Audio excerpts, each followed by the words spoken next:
C what I am doing. আমি কিছুক্ষণ পরে আপনাদেরকে কোডটা লিখতে দিব। ওকে,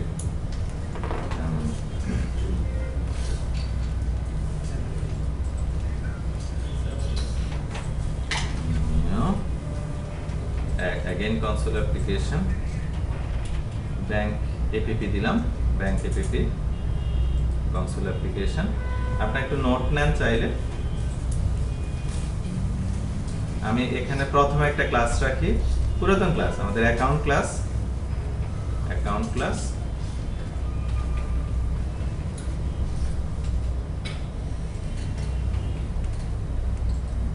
অ্যাকাউন্ট ক্লাস এর মধ্যে 2-3টা ডাটা রাখি, স্ট্রিং,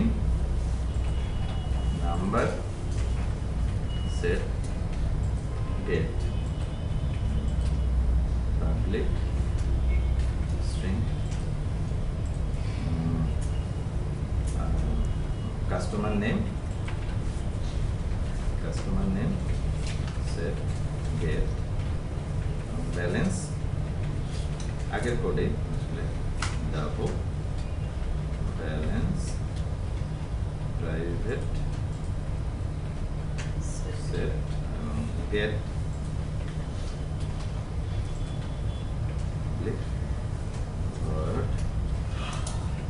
ডিপোজিট, দাও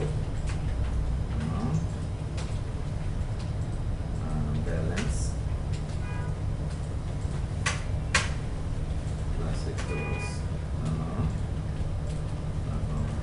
আপনাদের জানা ক্লাস,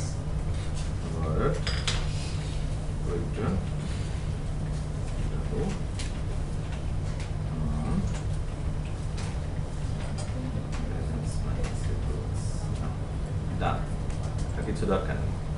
এবার আমি পরবর্তীতে 2টা ক্লাস লিখতেছি, আপনারা জাস্ট একটু ফলো করেন। 2টা ক্লাস লিখছি, আমি প্রথম একটা দিয়ে দেখাই। আমি এবার একটা ক্লাস নিচ্ছি যেটার নাম হলো সেভিংস অ্যাকাউন্ট। সো একটু স্পেশাল টাইপের অ্যাকাউন্ট। ওকে, আমরা এই एग्जांपल কিন্তু অনেক লম্বা আলোচনা হবে পরবর্তী ক্লাসে। সো এটা স্ট্রাকচারটা কেমন এটা আপনাদেরকে একটু দেখতে হবে। Savings account, okay, savings account থাকুক। এর মধ্যে এবার একটা ডাটা দেই, দেখেন, public double interest amount, for example set get. So আমি 2টা ক্লাস লিখলাম। অ্যাকাউন্ট একটা ক্লাস,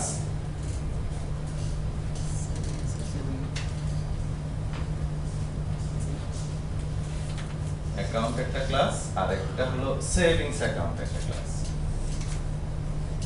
ডাটা কি আছে আপনারা দেখছেন, সেভিংস অ্যাকাউন্ট একটা ক্লাস। এবার একজন চলে আসেন, একটু কলারের জায়গায় বসতে হবে। তো কলারের জায়গায় হলো আমরা এখান থেকে দেখার চেষ্টা করছি, কেমন, এইদিকে। এনিওয়ান প্লিজ কুইক, কে আসবেন? কোড লিখতে হবে। কে কে?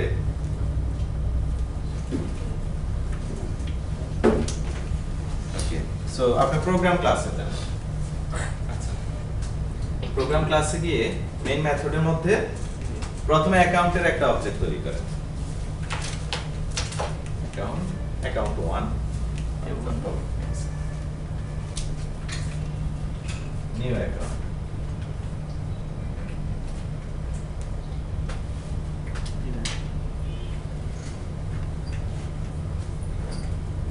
অ্যাকাউন্ট 1 দিয়ে ডট দেন। ইউ অল নো ইট, এগুলো আসবে। কি কি আসছে দেখেন, balance, customer name, deposit, withdraw, তারপর কি নাম্বার, আরো 2-1টা আসছে। ওগুলো সবসময় কোথা থেকে যেন আসে, ওগুলো নিয়ে আমরা আপাতত ভাবছি না। যেটা বলতে চাচ্ছি, আমি ক্লাসটা তৈরি করে দিছি, কিছু ইন্টারফেস দিয়ে দিছি কথা বলার জন্য। আপনারা সুন্দর করে ডট দিয়ে ওগুলা পেয়ে যান এবং ওগুলা দিয়ে আপনার স্বার্থটুকু উদ্ধার করে নেন। যদি বলি রাইট, আপনি আমার ক্লাসটাকে কামলা কাটায় নেন, রাইট, আমি লিখছি ওই জন্য। আচ্ছা, সো এবার আমরা চলে আসি পরেরটাতে। সো এটা আপনি একটু কমেন্টিং করে রাখতে পারেন এই অংশটুকু, শুধু এটা। এবার উনি সেভিংস এর একটা অবজেক্ট তৈরি করবে, সেভিংস অ্যাকাউন্ট, হ্যাঁ, এসবি সেভিংস অ্যাকাউন্ট 1।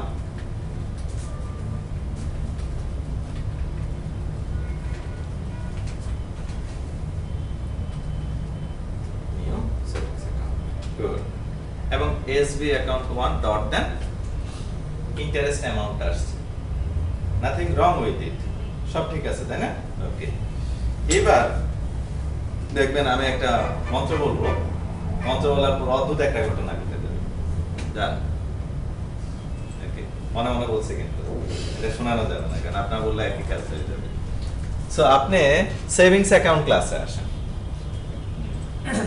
यस একদম উপরে অ্যাকাউন্ট ক্লাসের উপরে একদম লাস্ট লাইনে যান আই মিন ক্লাস সেভিংস অ্যাকাউন্টের লাস্টের অংশে আসেন এই অংশে এখানে এখানে একটা স্পেস দেন কোলন দিয়ে মানে লিখে অ্যাকাউন্ট এবার চলে আসেন প্রোগ্রাম ক্লাসে ফু একটা ফু দিলাম এবার ঘটনা কি করতেছে দেখেন ওকে সো খুব ভালো করে লক্ষ্য করেন অ্যানালাইসিস করে আপনি যদি এটা স্টাডি করেন তাহলে দেখবেন ওই কোলন দিয়ে যেই ক্লাসটার নাম দিছি এই ক্লাসের মধ্যে এই ক্লাসের অবজেক্টের মধ্যে ওই ক্লাসের সবকিছুই চলে আসছে যেটা আমি ওর মধ্যে আলাদাভাবে পেতাম এবং ওর নিচেরটাও কিন্তু আছে আই মিন সেভিংস অ্যাকাউন্টের মধ্যে এখন তাহলে আমরা কি পাচ্ছি account number opening customer name balance withdraw deposit এবং ওর নিজের যেটা সেটা কি ইন্টারেস্ট অ্যামাউন্ট ওটা চলে আসছে এমন ভাবে আপনার কাছে মনে হচ্ছে এগুলা সব সেভিংস অ্যাকাউন্টে দেখতে চান দেন অ্যাকাউন্ট নাম্বার ইনিশিয়ালাইজ করেন ডট অ্যাকাউন্ট নাম্বার নাম্বার শুধু নাম্বার তাই না নাম্বার বলে কিছু নাই নাম্বার ইকুয়ালস একটা number then SB 001 no it's a string okay semicolon then করে লিখে যান then count 1 dot dot name অথবা কাস্টমার নেম আছে কাস্টমার নেম দেন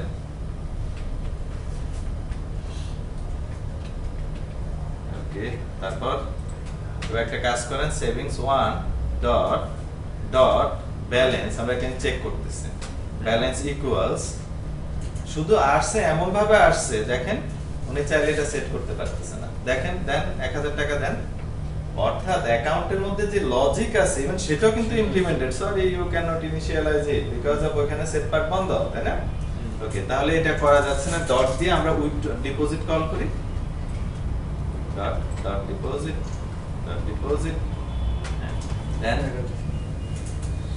জামাল কার নাম অ্যানোনিমাস তাই তো ওকে অ্যানোনিমাস নেম ওনার হলে ডিপোজিট করতাম আর কি অনেক বেশি তারপর উইথড্র করতাম আরো বেশি one parameter হ্যাঁ দেন কিছু টাকা দেন আপনার কাছে টাকা খুঁজতেছে ওকে তারপর দেন উইথড্র ওকে সো উইথড্র দেন 500 টাকা এবার আমাদেরকে ডিবাগ করে দেখান বিশেষ করে ডিপোজিট অন্যগুলো ডিবাগ করার কিছু নাই যেহেতু অটো প্রপার্টি ডিবাগ করে আমরা বুঝবো না আপনি রান দেন অ্যাপ্লিকেশন ওকে এবার F11 দেন দেখছেন কোথায় চলে গেছে অ্যাকাউন্টের ডিপোজিট সো ভেতরে মেকানিজমটুকু ফুললি অ্যাকাউন্ট ক্লাস এর জিনিসপত্র সেভিংস অ্যাকাউন্টের মধ্যে চলে আসছে কলার হিসেবে আমার কাছে মনে হচ্ছে ওর মধ্যেই সবকিছু চলে আসছে আমরা কি তাহলে এই কথা বলতে পারি না এখন যদি আরেকটা অ্যাকাউন্ট টাইপ নেই তার মধ্যেও যদি কলম দিয়ে অ্যাকাউন্ট লিখে দেই কি ঘটনা ঘটবে ওটার মধ্যে অ্যাকাউন্টের সব জিনিসপত্র চলে আসবে তাই না আচ্ছা এইরকম করে যদি 10 রকমের অ্যাকাউন্ট থাকে আমি অ্যাকাউন্ট ক্লাসের মধ্যে কমন জিনিসপত্র লিখে দিলাম আর স্পেসিফিক জিনিসপত্র প্রত্যেকটা অ্যাকাউন্টে রাখলাম আর প্রত্যেকের পরে কি লিখে দিলাম কোলন দিয়ে অ্যাকাউন্ট কোলন দিয়ে অ্যাকাউন্ট কোলন দিয়ে অ্যাকাউন্ট আমার কি বারবার লেখা লাগবে আর তাহলে উইথড্র ডিপোজিট অ্যাকাউন্ট নাম্বার কি লেখা লাগবে ব্যালেন্স লেখা লাগবে উইথড্র লেখা লাগবে ডিপোজিট কিছু লেখা লাগতেছে না কমন জায়গায় লিখছি আর সবগুলোর মধ্যে রিইউজ করা আছে আচ্ছা এখন এবার আপনাদের মধ্যে হয়তো এরকম একটা অবজারভেশন হতে পারে তাহলে অ্যাসোসিয়েশন আর এটাকে বলা হচ্ছে ইনহেরিটেন্স রিলেশনশিপ ইনফ্যাক্ট দুটোর মধ্যে পার্থক্য কোথায় ওকে সো আগের আমি ছবিটা আঁকি হ্যাঁ আপনি সিটে দিতে পারেন থ্যাংক ইউ একটা কোশ্চেন ছিল হ্যাঁ আমাদের শুরুতে অ্যাকাউন্ট এ অবজেক্ট তৈরি করছি আপনি অবজেক্ট তৈরি না করলে কি ওটা না না অবজেক্ট তৈরি করি নাই এই অবজেক্টের সাথে পরবর্তী কোডের কি কোনো সম্পর্ক আছে এই তো অবজেক্ট না তৈরি করলে তো হবে এটা ওটা তো দেখেছে এমনি এটার সাথে এটা কোনো সম্পর্ক নাই তাই না ওকে আচ্ছা, আগের অংশটুকু দেখায় আর এখনকারটা দেখেন। আপনি এটা হলো কলার, কিছুক্ষণ আগে যিনি কোড লেখছেন আমি ওনার জায়গায়। সো উনি যখন ASV1 আমি বললাম এটা সেভিংস এর অবজেক্ট ডট দিচ্ছে, উনি ফিল করছে এর মধ্যে কি আছে, এর মধ্যে যা আছে সেটাও কিন্তু ওর মধ্যে চলে এসেছে। এটা কি শুধুমাত্র রিইউজ, শুধু রিইউজ না, রীতিমতো এর মধ্যে ওনারশিপ চলে আসে, তাই না? এই রিলেশনশিপটাকে আমি আঁকতেছি এইভাবে, এইভাবে, রাইট? অ্যাসোসিয়েশন আর ইনহেরিটেন্সের মধ্যে পার্থক্য সিম্বল লেভেল, এটা হলো কিন্তু ক্লোজ অ্যারো আর ওটা ছিল কি ওপেন অ্যারো। আচ্ছা, এবার আগে রিলেশনশিপে চলে আসি। আসেন কাস্টমার, সরি কি ছিল, কাস্টমার ছিল, কাস্টমার এটা একটা অংশ, কিছুক্ষণ আগে লিখলাম কাস্টমার। আগের एग्जांपलটা এটা ছিল কি অ্যাকাউন্ট, রাইট? তারপরে ছিল কিছুক্ষণ আগে এটা লিখলাম ক্যালকুলেটর, তাই না? এবং রিলেশনশিপটা এরকম ছিল। ওকে, নাও কলারের জায়গা থেকে দেখেন,